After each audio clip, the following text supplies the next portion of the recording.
The metallic tang of dried blood and old dust scraped my throat. My skull throbbed against cold linoleum. This wasn't my apartment. A cheap burner phone, alien in its grimy plastic, vibrated on the floor. The caller ID screamed me. My own contact.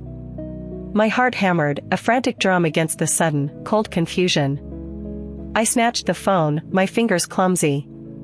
Its call log showed one missed call, also from me. A cold dread seeped in. From deep within the walls, a faint, rhythmic scrape began. Not pipes, not settling wood. This was deliberate.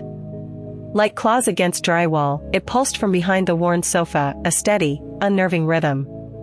My legs trembled as I stood. Every instinct screamed to flee. This apartment was a warped mirror of my own, same layout, but everything faded, chipped, desolate.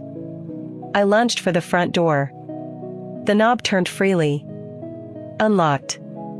My breath hitched. Why was it open? The scratching quickened as I pushed the door a crack.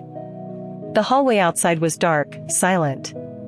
No distant traffic, no muffled neighbors. Subscribe for part 2 to learn why the call came from me.